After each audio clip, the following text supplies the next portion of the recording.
Hatha on opening the sutra. The Dharma incomparably profound and infinitely subtle is rarely encountered even in millions of ages.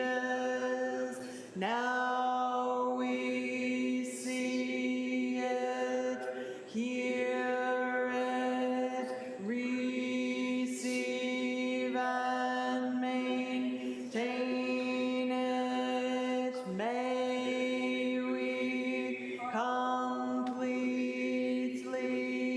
realize the Tathagata's true meaning.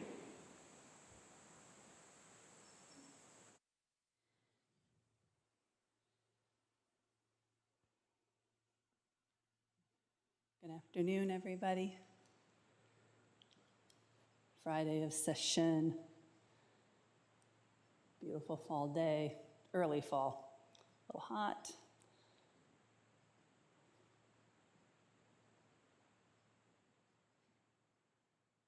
But this has been such a nice session so far. We're only on Friday. Right when people walked in the door to help set up on Wednesday when session started at 3, just settled right into it, didn't we? I mean, of course, we're kind of coming off of the funeral retreat too. So practice is deep. This is our first session of the 3 in Ango. And we're going to be looking at the theme of lotus in the fire, which is a great theme, isn't it? Bodhisattva practice in the world on fire, a burning world. We're going to be studying the Vimalakirti Sutra and the sayings of Layman Pong, which I'm really excited about.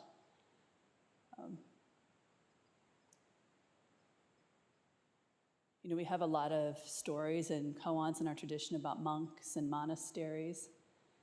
And Layman Pong is so lovely because it's a non-ordained, fully enlightened practitioner that we hear about. There's a koan where Layman Pong is leaving a visit with a Zen master at a monastery.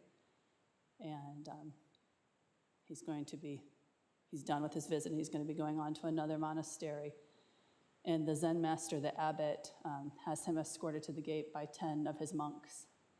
So there's this tremendous respect for this lay practitioner in this community of monks. And I just think there's something really beautiful about that harmony of ordained and lay practicing the Buddha Dharma regardless.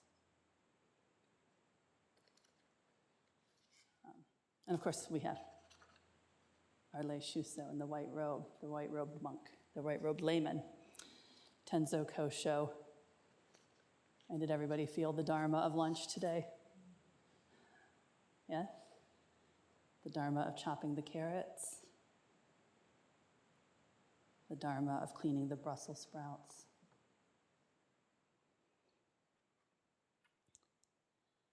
So our theme is about bodhisattvas in the burning world.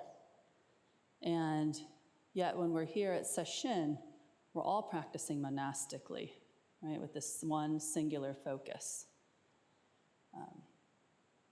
We step away from Sesshin into the burning world, we come back to Sesshin, and we eventually learn, right, to blur that, to merge that, so that when we're here, we're practicing monastically in this container, and when we're practicing in our lives as they are, and out in the burning world, we're bringing that Sesshin with us every day to every moment. It's not that mysterious, really, when you think about it that way. Stepping in deeply to quiet practice, monastic focus, stepping into the world, just that simply, back and forth. No difference.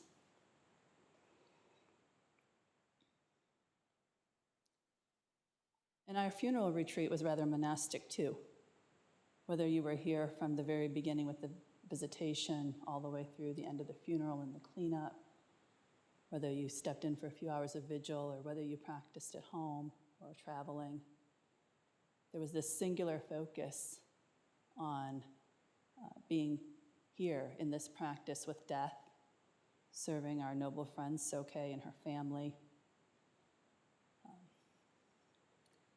And we were in retreat together. We held noble silence through the vigil, and we companioned Soke in the bardo by reciting the teachings. And I hope that's continuing with people's home practice. Everybody received some guidance. All the Jukai members received guidance and the readings to do at home. And that's a very powerful practice, and it's really important. Because as Doan Roshi has been teaching us about what the tradition says about death and dying in the bardo, this process can be repeating over and over again. We don't know what's happening with everyone's mind streams, and we don't need to know, but we have to offer these recitations. So it doesn't have to be very long. You pick up where you left off with the next 5 minutes of reading. But if we're all offering that out together, we're kind of creating this Buddha field for her, right?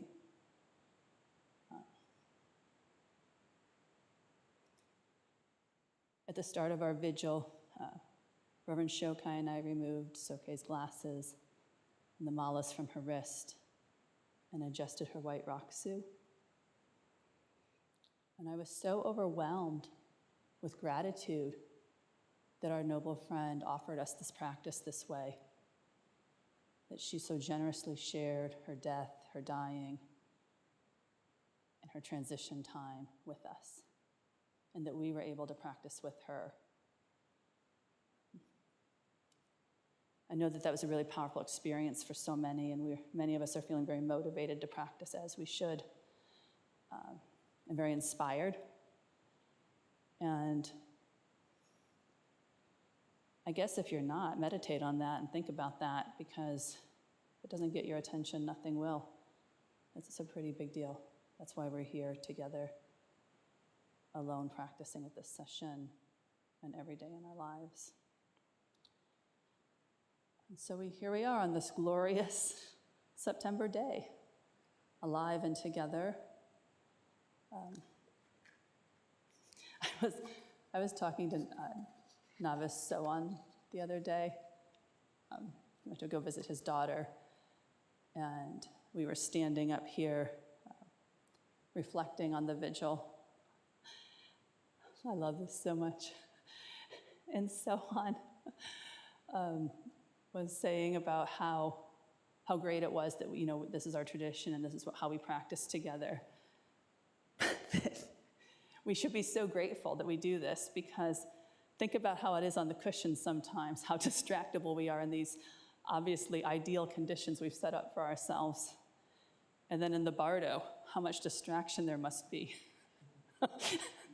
And don't we need to be hearing these teachings? And don't we need to have some guidance? And don't we need to have practiced already so that we are able to actually receive the teachings? And I was thinking then too about, I was thinking about Doan Roshi's teachings about the bardo body feeding on scent and fragrance. And since I've heard that, I can't help but really notice that every time we offer the incense and someone puts it to their third eye, you can see the incense smoke coming right from their third eye out into the cosmos. I think that's so beautiful. I hope you get to notice it if you haven't. So Doan Roshi has given us some really wonderful teachings from the religious perspective of our tradition about what happens at death, and these have been on the past few Wednesday nights. And if you haven't had a chance to be here and hear them in person, I would recommend strongly going to the YouTube channel for the temple and looking them up and listening, because we don't get to talk about this as often as would benefit us, I don't think. And she's really laid down a traditional religious teaching for us that for me has been really, it's been really powerful to think about these things. And especially, as we think about the bardo.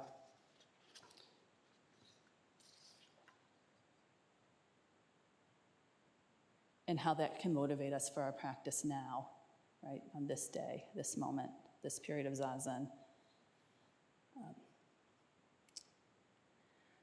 So in the Lam Rim class, we also hear these teachings in a slightly different way, but the same teachings. And we talk about how, our death is certain. We're only born with so much life energy. It will run out. We don't know when that is, but that the only thing that will help us is religious practice. And yet when we get to dying, there's not really time for religious practice anymore.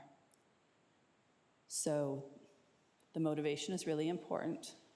And Doan referenced Gelek Rinpoche's saying, "Good life, good death." And that's also the name of his book. If you haven't read it, I do recommend that also. What I really like about reading this book is that I think it's always very delightful and rich to read the words of your teacher's teacher. There's something so precious about that, just seeing those words in print. And this book is written in a really very accessible, really easy to understand, plain language sort of way. There's a chapter towards the end where it goes over a lot of the material that Roshi's been giving in her discourses. So I just want to read this one little passage, which is about, kind of about that motivation for practice, right? So Gelek Rinpoche says, "We should accept this now, death. If I wait until I'm actually dying, it will be too late to do anything. So I must accept that I am definitely going to go and that death is definitely going to come for me. Nobody knows when. Since nobody knows when, it could be next week, next month, or next year. I have no certainty that I'll even be here tomorrow or an hour from now. So if I understand this to be so, I must resolve to use whatever time I have to put my anger, attachment, and ego to rest. When I die, when my consciousness leaves my body, what can I take with me other than the karmic imprint of good or bad, virtue or non-virtue, positive or negative?" This part reminds me of Soan. "I'll need plenty of positive imprints. In fact, I want only positive ones." And so we practice, and we sit on the cushion, we sit in Zazen, and we let that purification work on us so that our imprints are positive, so that when death does come, we don't panic, right? We practice all these little moments so that we don't have to panic. And then in addition to the bardo of dying, there's all this bardo of living. The Tibetan tradition talks about the bardo of living, the time between birth and death, not just the time between death and birth. So in the living bardo, we're experiencing our life every day in this space. And within that, we have opportunity to access bardo states that help us practice so that our mind stream is purified and it's ready for this bardo of death. So there's the bardo of meditation and there's the bardo of dreaming. And these take place within the bardo of our living right now. And this makes me think so much about how we are at Sesshin. Right? We put ourselves into this container where we go deeply into the bardo of meditation, of samadhi, right?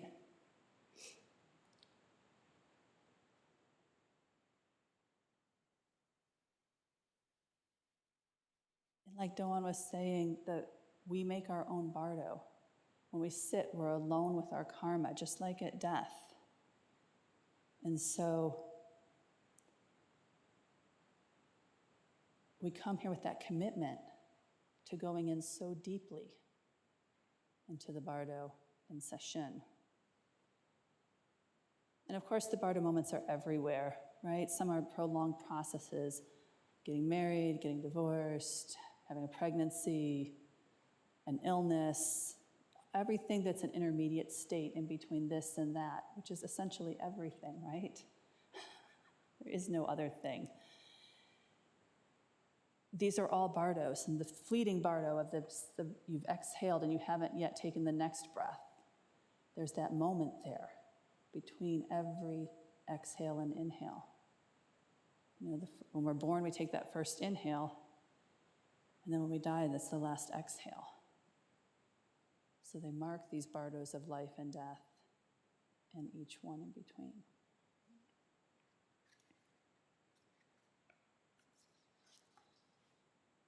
So when we enter into the bardo, we enter into mystery, right?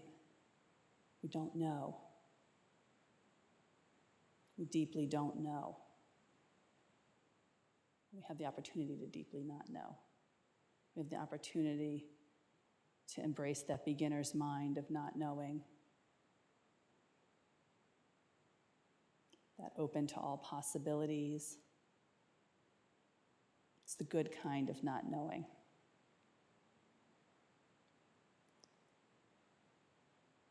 When we have the expert mind, we definitely know.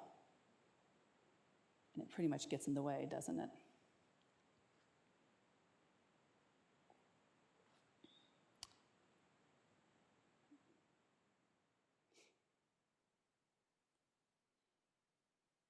I think that happens at sesshin a lot too. We can accidentally fall into expert mind about how sesshin is. Anyone? Is this relatable at all? Okay. We think we know how it's supposed to be, how the bell is supposed to sound, when it's supposed to be played, how the chopsticks are supposed to be. And we can get so wrapped up into the expert mind of sesshin that we could lose the beginner's mind of sesshin, where it's simply, oh, the chopsticks go over there? Huh. But when we're so bent on the correctness of it, we so miss the moment. And it makes me think about how our teachers talk about the see one dharma, practice one dharma, and where the seeing the dharma and the practicing the dharma meet. That's the perfect, appropriate response.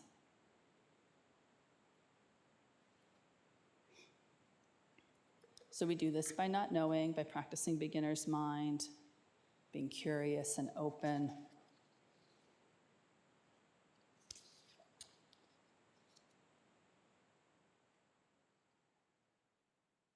Like children are, right?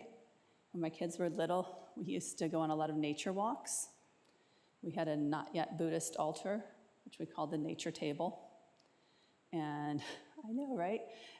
And coincidentally, it had a water offering and a candle, and it didn't have a Buddha on it, but it did have an earth goddess.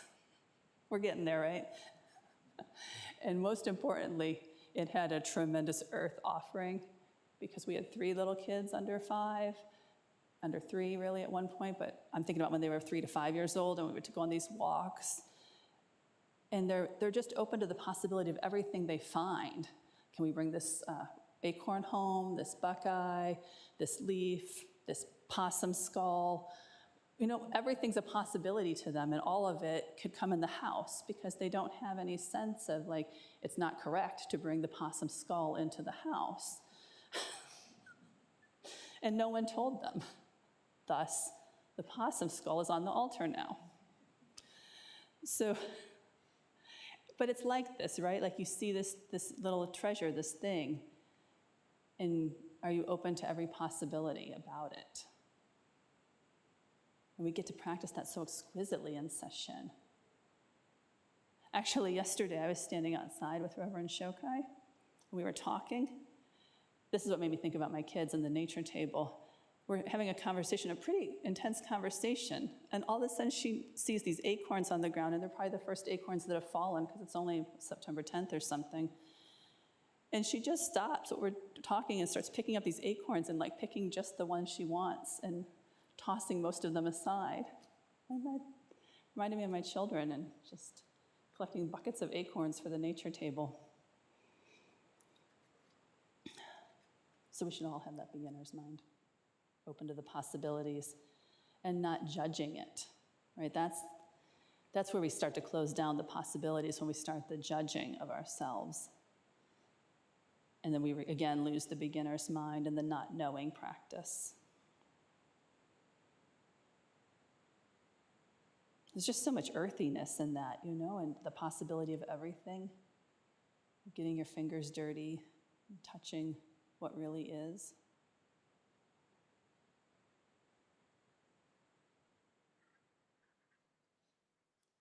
So when we come to sesshin and we enter into sort of these bardos of our own making, relentlessly, right? It's relentless when you really start to dig in. And we go so far out of our way to make that happen. We've all rearranged our lives to be here. We're all committed to being here by ourselves with each other. And all these crazy bardos arise, alone with our karma, and it passes through, and we're purifying, and we're sitting together in the samadhi. And this is all just beautiful preparation for the next bardo, for the death, for the next life. I mean, it's tremendous that we're doing this together, month after month.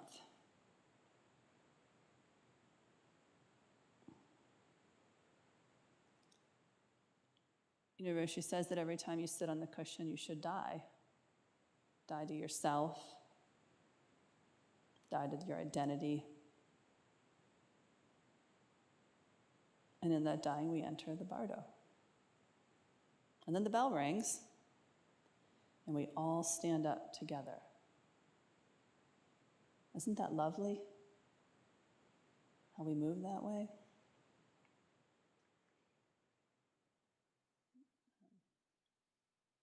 Our teachers also talk about how Zazen is merging with that white light, that same white light that we experience at death. So when we train this way, we're training our mind to be lucid and clear, free of all judgments, complete beginner's mind.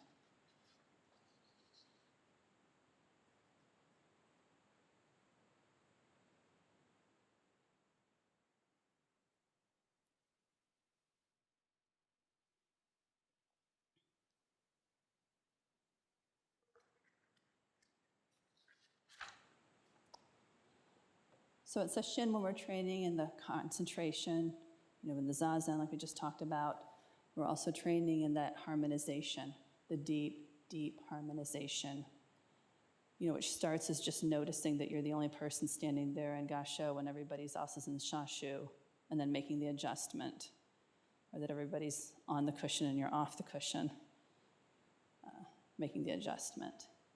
And then as we practice together, especially as we're practicing month after month, so many of us are having really strong sesshin practice this year. We start to more deeply harmonize, right? So that we're actually, you can feel the tariki generating in the zendo, whereas everybody's really harmonizing their energies together. One big Buddha field. Beautiful. And so when we're at sesshin, right, and also outside of sesshin, it's really important that to deeply harmonize, we're being really clear about what is the dharma and what's the drama. And that sesshin is the place where we start, where there is a no drama zone. No drama on the inside and no drama on the outside. Right?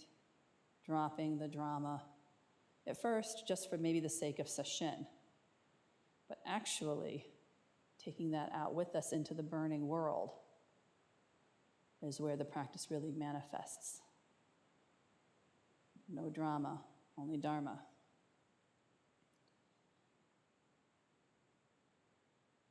No drama. Because once we are doing that, we're not so elbowy, right? And we're not having to notice as much on the outside to harmonize, because we're inherently harmonizing together. The drama is a big blocker of harmonization. The drama on the inside is a big blocker of not being able to harmonize.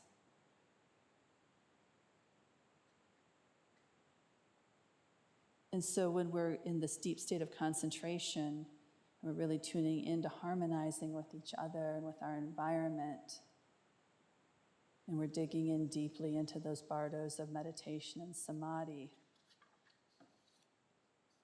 This is how we can really start to feel the transformation that's happening in our practice. Feeling that oneness of the kinhin. We've all been sitting and we stand up together, and then we start moving in the zendo.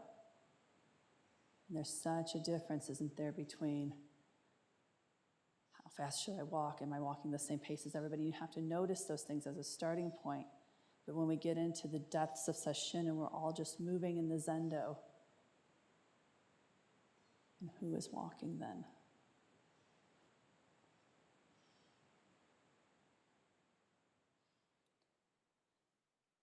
And then sometimes we get up from the zazen and we walk out for oryoki.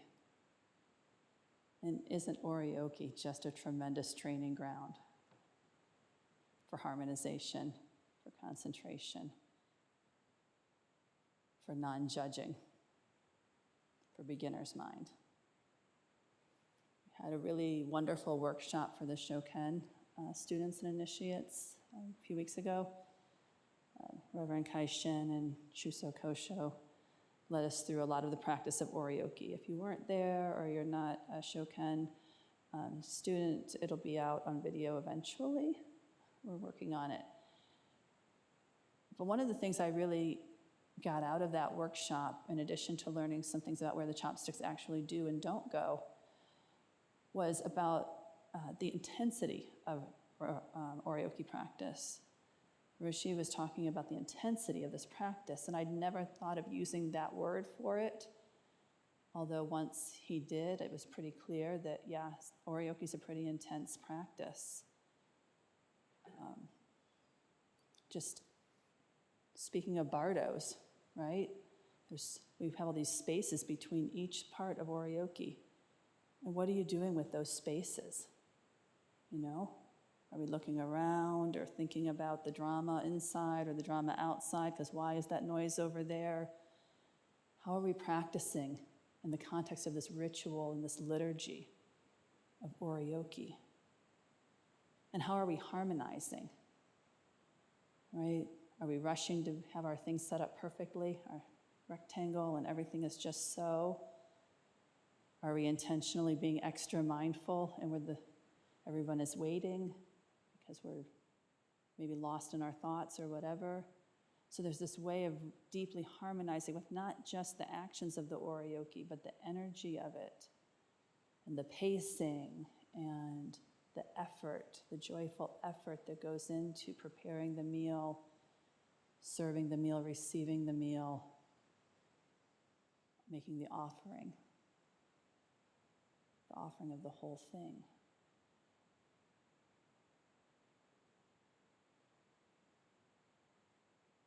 And there's so many opportunities to see our edges in oryoki. The Brussels sprouts, again, you know, what is that? How much drama am I going to make out of the Brussels sprouts? Do I need to make any drama about the Brussels sprouts at all? I am speaking of my own personal experience in case you haven't discerned. And I've learned so much from Brussels sprouts in this temple. So much. But you know, our tendencies, as Roshi said, are all right there. They come right up. The greed, the anger, the ignorance, how much, the judgment. And so there's the oryoki of the food, of the just enough. And there's an oryoki of the effort, just enough. Not rushing, not stalling, not dallying. And there's the oryoki of the chant, just enough chant to merge with the chant. Not rising above the chant and not being too withholding, not too stingy about the chant. Just enough chant, the oryoki of the chant together.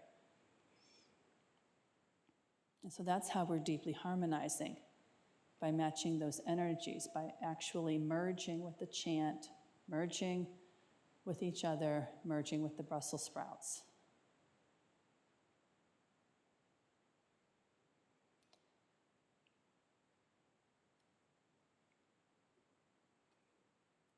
I think that the deep harmonization that comes from the chanting is so important at session. And tonight we're going to be trying something new at session. Everyone's so excited. We're going to chant the Shosai Myo Kichijo Dharani, which we actually just did last Sunday also, but I've never done it at session, I don't think, so I'm excited. And then tomorrow night we'll do the Daishin Dharani. So these Dharanis are, we're intentionally placing them at the end of the day because these are sounds that have meaning and they don't translate. So this is really letting go of the cognitive thinking about what this means and expressing it through the sounds. And they do have effects. This is about removing obstacles, right? Raising the mind of compassion. And we'll chant this together, and we're all going to have a chant book so that we can have the oryoki of the chanting, where we can all be expressing just enough to be merging, not over or under. And then after that, we'll be going into the silent dinner together, the oryoki of oryoki. And then resting, perhaps the bardo of dreams, back into the bardo of meditation, leaving together for the bardo of dreams again, and coming back in the morning. That's so lucky I could cry.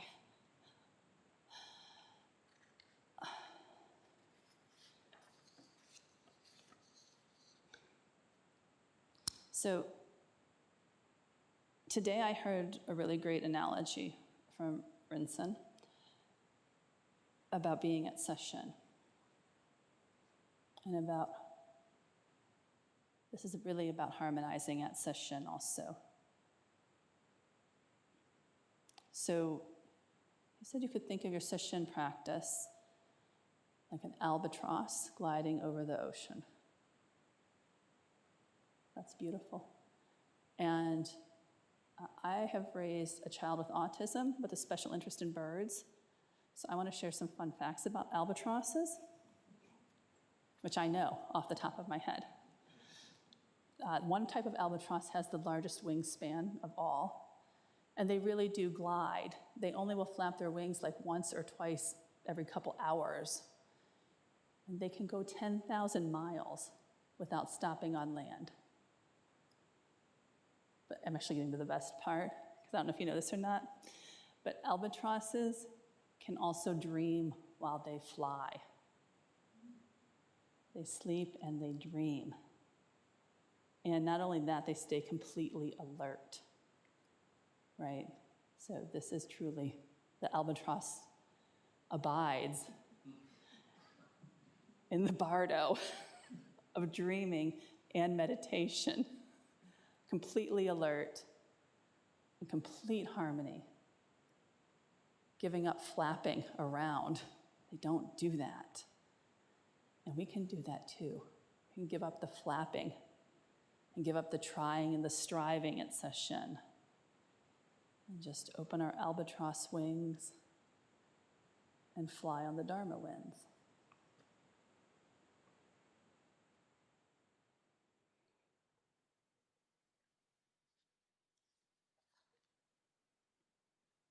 Oh, it's called unihemispheric sleep, just so you know. If you need to tell somebody about it, and you probably do soon, after session. We could talk about it at breakfast.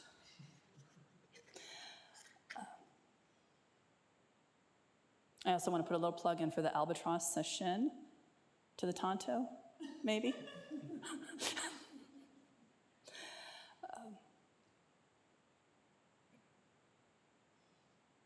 I think we should dedicate the merit. I think I've spoken.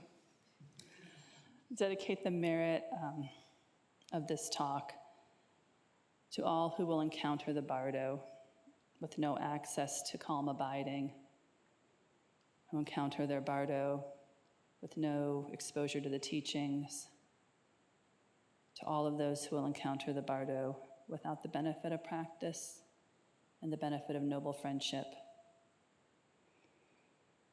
May our merit go to all beings throughout space and time for their full and complete Buddhahood. May we take them there in this lifetime with no exceptions. May it be so.